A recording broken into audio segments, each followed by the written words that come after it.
Hello, everyone. This is Al Fadi, and I want to welcome you back to a continuation of this new series on Mecca, where we are unpacking more and more evidence concerning the holes in the Islamic narrative, concerning the prominence of Mecca, the importance of Mecca, and many other aspects of that. Today will be no exception, but we are going to, of course, invite our dear brother, Dr. Jay Smith, who is with us here in studio to continue with his effort to unpack any additional discoveries, any additional evidence, and to point to you the reason why we are doing series like this, why it's extremely important for you to engage in these discussions with Muslim friends. And if you're a Muslim, we really invite you to take your time to just examine the references, the evidence that we are presenting to you. We're not here really to force anything on anyone. We are here to point the obvious to everyone. And that's our hope, is that you will take these discoveries and compare them to what we call the standard Islamic narrative, and you be the judge. Dr. J, welcome back. Thank you for having me back again. Now, listen, this is this whole idea of standard Islamic narrative has holes in it, coined by Dr. Yusuf Qadi back on June 8, 2020. Fascinating, because these holes are coming fast and furious. And we've been zeroing in on Mecca. We've been looking at its history. We've been asking it questions. And another one comes up on an area that I've never really thought of before, but I discovered about a month and a half ago. I want to go to the slide, and to introduce this, I want to look at this slide here. Take a look at this. This is a canyon.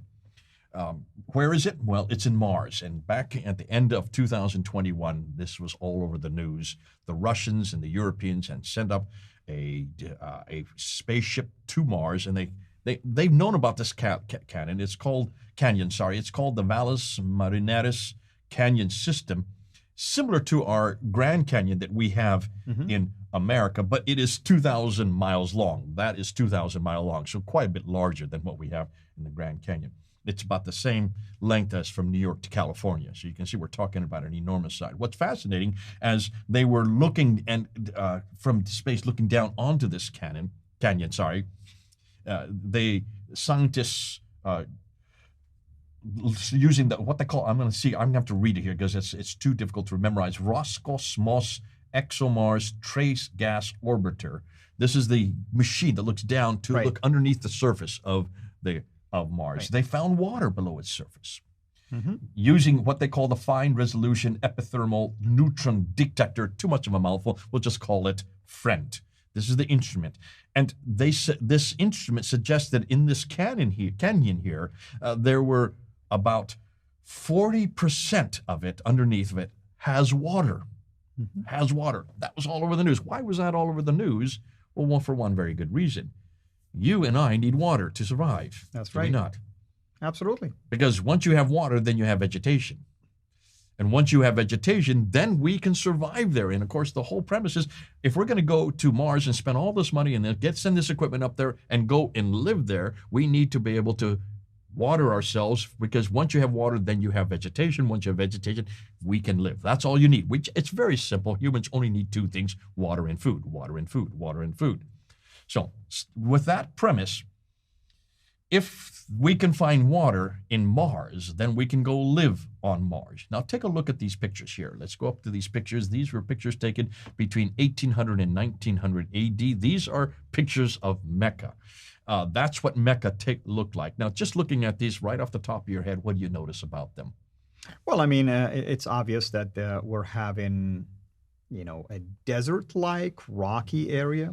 I mean, no vegetations per se, natural vegetations, I would emphasize. I say that because I'm sure the government today is planting trees. When I used to go there, of course, there are trees in the roads leading to the Grand Mosque. That doesn't mean that you cannot, using modern technology, have vegetations and so on and so forth.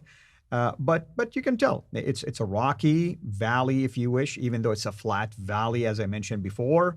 And you're not seeing anything you would expect in a very highly vegetated place. Okay, there, over here you can see the Kaaba. That's and remember, these are from 1800 to 1900. These are not modern pictures. That's I right. did this purposely. That's I right. wanted old pictures. We're not, because today you will see vegetation there. Today you will see fountains there. Right. Today you'll see pools Right, there. right. There's all kinds. It looks like modern cities today, but not back in the 1800s. And this is just Correct. the 1800s. Take a look at this. Is even earlier. This is a picture of drawing of what it looked like earlier, but these are actual pictures of the Kaaba. And you notice there it is dry. It is desert. It is a plain. This is not a valley. This is a plain that it's in. And this is how it looked, at least in my days. It would have been something like this. And of course, they continue the expansion. Yeah, as well. there you can see the corridor of Safa and Marwa Right. there. So you can't see that today anymore. That's all been covered over, and it's all been There's built a lot up. of marble outside, parking, and enclosed, and even expansions and so on and so forth. But there's no grassy knolls here. There are no meadows here. There are no forests here. It's pretty barren. Why is it barren? Well, to understand why it's barren, let's look at this. Let's look at some topographical maps. So I picked up some of these 4 topographical maps I'm putting up right here. Can you notice? Look at these topographical maps. What is the first thing you notice about them? These are not just normal maps. These are topographical maps. Well, I mean, this is the map of Saudi where I come from. There is desert in here. Yeah, that's all desert, isn't it? I mean, technically, this is literally called the empty quarter, الربع الخالي. Why? It's empty because there isn't any reason for people to inhabit this region. It's just pure desert. There is a lot of rocky deserts in here. Only this southwest corner bordering Yemen is higher elevation. There are kind of like forest-like, or resort, sites. You get a lot of rain, vegetations. But other than that, it's just plain desert. And this is modern. These are modern day topographical Exactly, maps. This is exactly. not from the 7th century. And satellites can show you these things. And you will see that there is a little bit of greenery. You can see people know that. Well, yeah, there is some greenery. No, that's greenery from today because of the fact that they are now watering these areas and they are now irrigating Compared these to, areas. look at the west side, especially in the Mesopotamia area, you'll see some greenery over there. Up here, this is where all the greens are, because there's where the rivers are. See the 2 major rivers? That's Mesopotamia, the place of the area of 2 rivers. Yeah. That makes sense. So in the north, there are greenery. In the south, there's vegetation. We're talking about the 7th century. Now, why is that important? Well, when you notice that the central part, Medina and Mecca, is all desert. So this part is desert. There it is, desert. There you can see it's desert. There it all desert, desert, desert, desert. It is. I'm a geologist, by the way, and there is a lot of lava in this side. Lava, meaning volcanic rocks. You cannot grow vegetation on volcanic rocks. It's rocks. You need soil for that. Okay, and here's my meme. This is what I want to get to. Now we're going to show you it. First of all, where there is a desert, there is no water. Where there is no water, there is no food. Where there is no food, there are no people. Where there are no people, there is no towns. Where there are no towns, there are no cities. Where there are no cities, there is no civilization. Where there is no civilization, there is no history. Right? What have I just done? That's a meme that I used at Speaker's Corner back in October of 2021. I got up on the ladder and I wanted to do this with Hatun Tosh. Hatun Tosh, is a good friend of ours. She's a colleague of ours. She's been at Speaker's Corner. She took over my ministry and has been there doing that great job for the last 5 years. And I wanted to say, I'm going to get up here and I'm going to introduce the problems with Mecca. And she says, Jay, I don't really want to talk about Mecca because I don't agree with you about Mecca. I said, well, let's just don't say this while we're on the ladder. Bear with me. Get on the ladder and let me show you what the problem is. And so I showed these 4 pictures that I have up here. I showed these 4 pictures and I showed the crowd, what do you notice about these 4 pictures? These are topographical maps. These are not political maps. This is not geographical. This is topographical. What do you notice about them? And they said, well, it's brown. Yes, absolutely. And where it's brown, that means it's a desert. Where there's no desert, there's no water. Where there's no food, there are no people, no towns, no cities, no civilization, no history. That's all I said. It took maybe about 10 seconds to say that. And I turned towards Hatun and I said, does this finally convince you? And she got it. The penny drops, so to speak. And what has happened since then is people have been coming back to me and they said, it works. We've said this all over. I said, everywhere we go, whenever Muslims start talking about the history and about all that Muhammad did, the only thing to say is, wait a minute, there's no water there. If there's no water, there is no food. There's no food, there are no people. There are no people, there are no towns, no cities, no civilization. There is no history there. You've got a problem. You've got to have water there for people to live. You've got to have water there for Muhammad to have been there. You've got to have water there for everything to have happened. All these traditions that speak about this man in that place doing these things at that time all depend on something as simple as water. For the same reason that you need water in Mars, you also need water in Mecca. If they don't have it in Mars, then there's no one going to live there in Mars. In the same token, if they didn't have it in Mecca, then no one was living there in Mecca. So when Muslims keep on telling us to go back to Adam and Eve in Mecca, when Muslims keep telling us that Abraham was in Mecca, when Muslims keep telling us that Muhammad was born there and spent the first 52 years in Mecca, all we have to respond is there's no water.